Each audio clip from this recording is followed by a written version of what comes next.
জান্নাতে যে সব নারী রয়েছে তারা এত নরম, তারা এত সুশ্রী সুন্দরী, ডিমের খোসার মধ্যে যে ঝিল্লি সাদা রয়েছে এর চেয়েও জান্নাতের মহিলারা নরম, দেখতে সুশ্রী সুন্দরী। মহান আল্লাহ বলেন অন্য এক স্থানে, কাল্লুলুইল মারজান, জান্নাতের মহিলারা যেন লুকিয়ে রাখা মুক্তা, ঝিনুকের মধ্যে লুকিয়ে রাখা মুক্তা, ওরা যেন ছড়ানো ছিটানো মণীয় মুক্তা। জান্নাত সত্যিকারী ভোগ বিলাসের এক বড় সুন্দর জায়গা। মহান আল্লাহ বলেন ফি সিদরিম মাখলুদ ওয়া জিল্লিম মামদুদ, ফি সিদরিম মাখজুদ ওয়া তালহিম মানজুদ। জান্নাতে রয়েছে কাঁটাবিহীন কুল গাছ, অসংখ্য খাওয়ার জন্য কুল রয়েছে, যেই গাছে কোনো কাঁটা নেই। ওয়া তালহিম মানজুদ, জান্নাতে রয়েছে থরে থরে সাজানো কলা। অজিল্লিম মামদুদ, জান্নাতে রয়েছে বিস্তীর্ণ দীর্ঘ লম্বা লম্বা ছায়া, গাছের ছায়া। আল্লাহর নবী বলেন ইন্না ফিল জান্নাতে শাজারা ইয়াসিরুর রাকিবাল মুসরি মিআম লা ইয়াকতাউহা। জান্নাতের কোন গাছের ছায়া দিয়ে যদি একটা দ্রুতগামী ঘোড়া 100 বছর চলে তবুও তার ছায়া শেষ করতে পারবে না। তাই মহান আল্লাহ বলেন দিল্লিম মামদুদ, বিস্তীর্ণ ছায়ার ব্যবস্থা রয়েছে, তা হবে স্বর্ণের বানানো গাছের ছায়া। মহান আল্লাহ বলেন ওমাইম মাসকুব, সেখানে রয়েছে পানির ঝর্ণা। মহান আল্লাহ বলেন মাসালুল্লাযিল উইদাল মুত্তাকুন মাসালুল্লাতী মাসালু জান্নাতিল্লাতী উইদাল মুত্তাকুন। ওই জান্নাতের দৃষ্টান্ত যেই জান্নাত পরহেজগার মুত্তাকি মানুষের জন্য নির্ধারণ করা হয়েছে। ফিহা আনহারুম মিন মাইন গায়রি আসিন, সেখানে পানির ঝর্ণা রয়েছে যার স্বাদ কোনোদিন পরিবর্তন হবে না, যার রং কোনোদিন পরিবর্তন হবে না। ওয়া আনহার মিন লাবানিন ওয়া আনহারিম মিন লাবানিন লাম ইয়াতাগায়্যার তা'আমুহু, সেই জান্নাতে রয়েছে দুধের ঝর্ণা যার স্বাদ কোনোদিন পরিবর্তন হবে না। ওয়া আনহারিম মিন খামরিন লাযযাতিন লিশ-শারিবিন, জান্নাতে রয়েছে শরবতের ঝর্ণা যার স্বাদের কথা আপনাকে স্পষ্ট করে বুঝানো বড় জটিল ও কঠিন। মহান আল্লাহ বলেন সেখানে রয়েছে মধুর ঝর্ণা, যেই মধু আজীবন পান করলেও তাতে কোনো খড়কুটা বা মাছির ডানা পড়ে আছে এরকম কিছু পাওয়া যাবে না। সত্যিকারী জান্নাত মানুষের জন্য বড় উপভোগের বস্তু। আবু হুরায়রা রাদিয়াল্লাহু তাআলা আনহু বলেন রাসূল সাল্লাল্লাহু আলাইহি সাল্লাম একদিন বললেন ওয়াদানি রাব্বি আন ইউদখিলাল জান্নাতা মিন উম্মতি ৭০ আলফান লা হিসাব আলাইহিম ওয়ালা আযাব। মহান আল্লাহ আমার সাথে ওয়াদা করেছেন যে আমার উম্মতের ৭০,০০০ লোককে জান্নাতে দিবেন, যাদের কোনো হিসাব হবে না, যাদের কোনো শাস্তিও হবে না। এরপরেও তিনি বললেন মা কুল্লি আলফিন ৭০ আলফান, প্রত্যেক হাজারের সাথে আরো ৭০,০০০ মানুষ জান্নাতে যাবে যাদের হিসাব হবে না। এরপরে আর একটি বাক্য আল্লাহর নবী বললেন আল্লাহ তাআলা জাহান্নাম থেকে নেবেন সালাসা হাসায়াতিন মিন হাসায়াতি রব্বি। যেদিন মানুষ তার পাপ অনুপাতে জাহান্নামে চলে যাবে, নেকি অনুপাতে জান্নাতে চলে যাবে। নবীদের সুপারিশ ক্রমে কিছু মানুষ জান্নাতে যাবে, ভালো মানুষের সুপারিশ ক্রমে কিছু মানুষ জান্নাতে যাবে।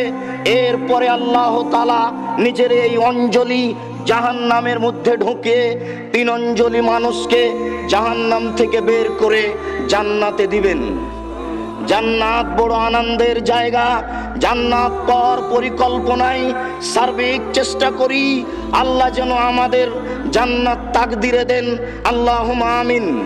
আবু হুরায়রা রাদিয়াল্লাহু তাআলা আনহু বলেন, রাসূল সাল্লাল্লাহু আলাইহি সাল্লাম বললেন, ইন্না ফিল জান্নাতি লা গুরাফান, অবশ্যই জান্নাতে এমন কতগুলি ঘর রয়েছে, তুরা বুতুনহা মিন খারিজিহা ওয়া জুহুরুহা মিন বুতুনিহা ওয়া বুতুনহা মিন জুহুরিহা, যেই ঘরের বাহির থেকে ভিতর দেখতে পাওয়া যায় এবং ভিতর থেকে বাহির দেখতে পাওয়া যায়। ফাকামা আরাবিউন ওয়া কালা লিমান হাজা, একজন পল্লীর বেদুইন মানুষ দাঁড়িয়ে বললেন, আল্লাহর নবী, এই জান্নাত কার জন্য? কে এই জান্নাত পাবে যে জান্নাতের বাহির থেকে ভিতর দেখতে পাওয়া যায় এবং ভিতর থেকে বাহির দেখতে পাওয়া যায়?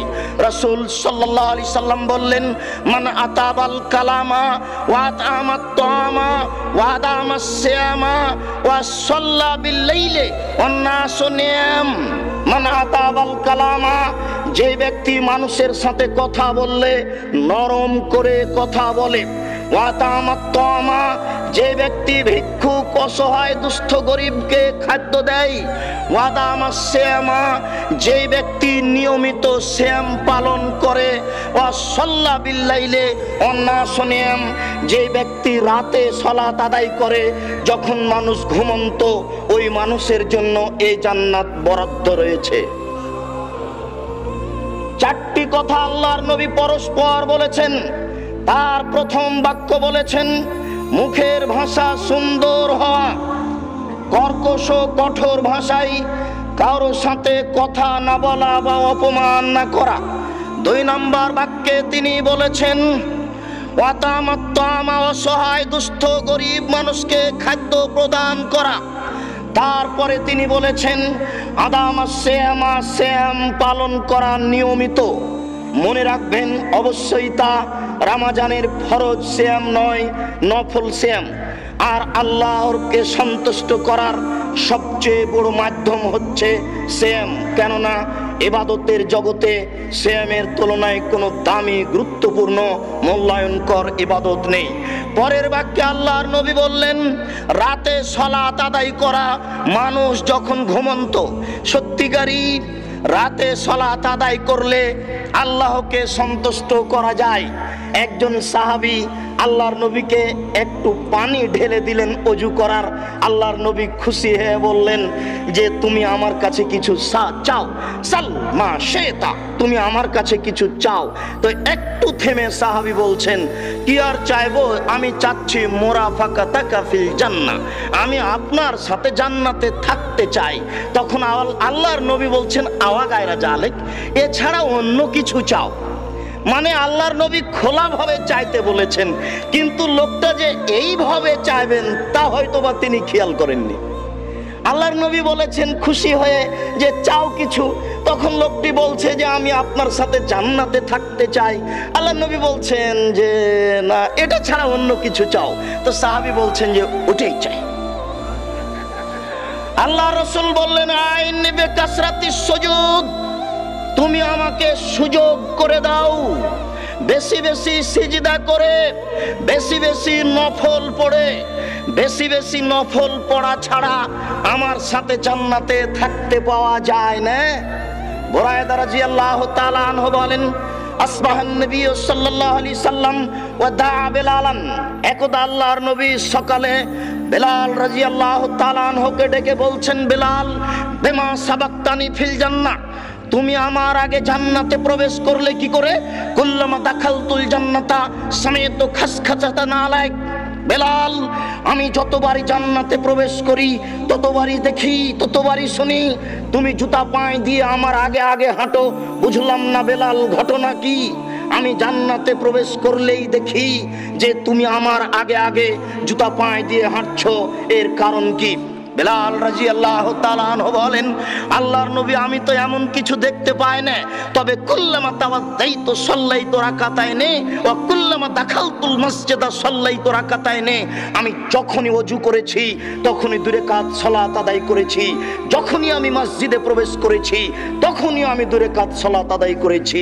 আল্লাহর নবী বললেন, বেহেমা বেলাল, বুঝেছি ঘটনা কি, আর বলা লাগবে না।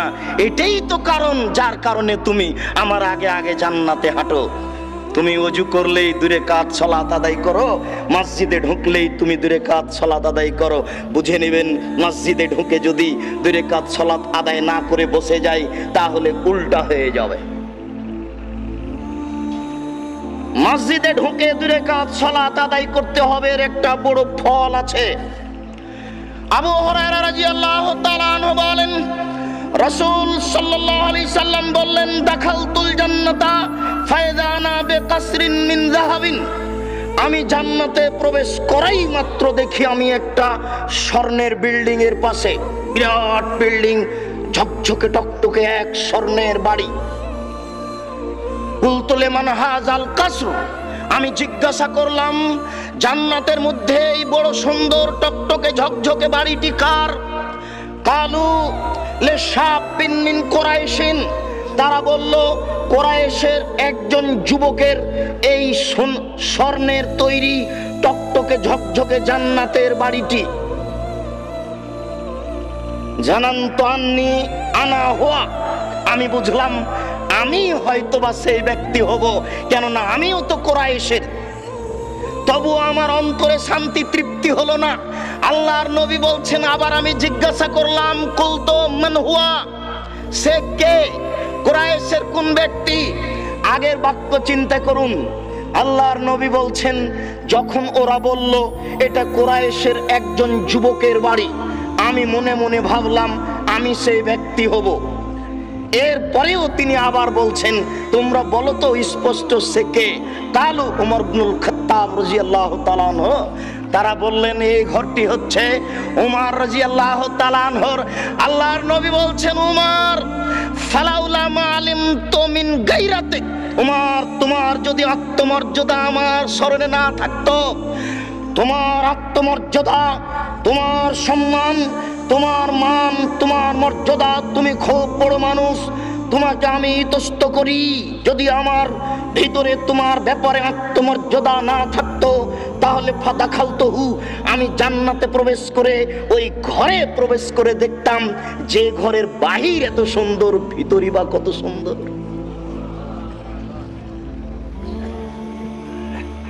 আল্লাহর নবী উমর রাদিয়াল্লাহু তাআলা আনহুকে এইভাবে মূল্যায়ন করছেন।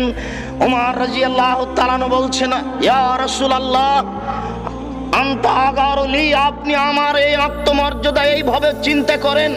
এই কথা বলে তিনি কাঁদতে লাগলেন। এই জান্নাত পাওয়ার আশায় রাসূলের পদ্ধতিতে চলার চেষ্টা করতে হবে। আবু হুরায়রা রাদিয়াল্লাহু তাআলা আনহু বলেন, রাসূল সাল্লাল্লাহু আলাইহি সাল্লাম বলেছেন, সালাসাতুন লা তারা আয়ুনুহুমুন নারা। 3 শ্রেণীর চক্ষু জাহান্নামকে দেখবে না, ওরা জান্নাতে যাবে। 3 শ্রেণীর চক্ষু, 3 শ্রেণীর মানুষ জাহান্নামে যাবে না, ওরা জান্নাতে যাবে। আইনুন বাকাত মিন খাশিয়াতিল্লাহ। ওই চক্ষু জাহান্নামে যাবে না, জান্নাতে যাবে যে চক্ষু আল্লাহর ভয়ে কাঁদে। কোনদিন আল্লাহর ভয়ে কান্না আসে কি? এরকম হয় কি? মরণ আপনার পাশ থেকে দূরে সরে গেছে, এই জন্য আপনি আল্লাহর ভয়ে কাঁদাও ভুলে গেলেন। প্রতিপালক, তুমি বড় দয়াবান, তুমি বড় ক্ষমাবান, তুমি একটু দয়া করো, তুমি আমাকে জাহান্নাম থেকে রক্ষা করো, জান্নাত আমাকে দান করো, তুমি একটু দয়া করো। এইভাবে গভীর রাতে অন্ধকারে আপনি কোনো সময় আল্লাহকে ভয় করে কাঁদেন কি? আপনার জিহ্বাটা আল্লাহর ভয়ে কোনো সময় আল্লাহকে স্মরণ করে কি? আল্লাহর নবী বলছেন, 3 শ্রেণীর চক্ষু জাহান্নামে যাবে না, তার 1 শ্রেণীর চক্ষু হচ্ছে যেই চক্ষু আল্লাহর ভয়ে কাঁদে। ওয়া আইনুন হারাসাত ফি সাবিলিল্লাহ। যেই চক্ষু আল্লাহর রাস্তায় পাহারা দেয়, কল্যাণকে খেয়াল করে, অকল্যাণ